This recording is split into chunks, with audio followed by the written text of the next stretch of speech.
Les exploitants et petits producteurs agricoles le disent, la terre souffre de plus en plus de fertilité.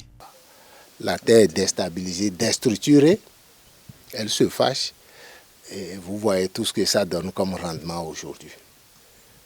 Et j'espère que vous prenez conscience que pour produire ces engrais-là, les engrais chimiques de synthèse, on utilise les ressources fossiles, le pétrole. Vous savez qu'on utilise 1,5 tonne de pétrole pour produire une tonne d'engrais. Pour croître leur rendement, deux options s'imposent à eux. Utiliser les produits chimiques de synthèse ou imiter la nature, qui a ses propres processus de fertilisation. Vous allez dans les forêts, il y a les feuilles des arbres qui tombent, ces feuilles-là restent là, se décomposent, minéralisent et en retour nourrissent les plantes. Donc nous sommes vraiment dans une forme d'agriculture où nous utilisons des engrais organiques. Et nous fabriquons également des produits pour les traitements des différentes maladies ou des difficultés que nous rencontrons par rapport à nos plantes. S'inspirer de la nature pour engraisser les plants et les champs, plusieurs techniques existent. Voilà ce à quoi ressemble le processus adopté par la ferme École Saint. On a ramené la bouse de vache et cette bouse de vache-là, on l'a traitée, on l'a pré-traitée donc en enlevant les gros morceaux, donc en rendant la bouse de vache un peu sous une forme farineuse.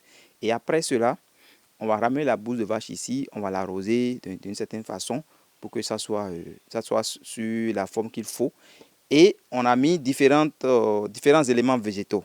Ça peut être soit des feuilles de nîmes, des feuilles de papayer, des troncs de bananier, vous allez voir dans le dispositif ici. Et on met les vers de terre en charge et on va arroser. Les vers vont continuer à décomposer la matière et rejeter leur déjection avec ces bactéries. Et donc, à la fin, par ces robinets, on va récolter un produit liquide dans ce plastique-là. Et ce produit liquide, c'est le fertilisant.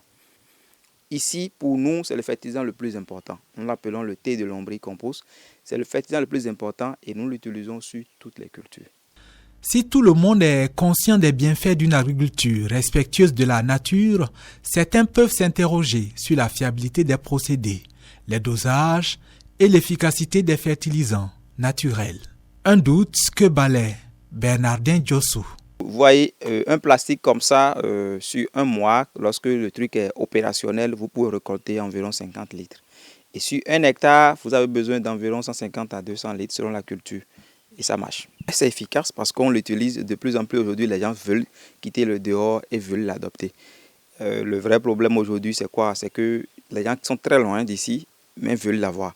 C'est comment ils se déplacent pour l'avoir. Et donc, si des gens, par exemple, se positionnent, ils connaissent la technologie, l'adoptent, ils produisent, ouais, voilà.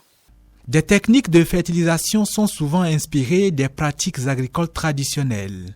Elles sont nombreuses, mais très peu vulgarisées.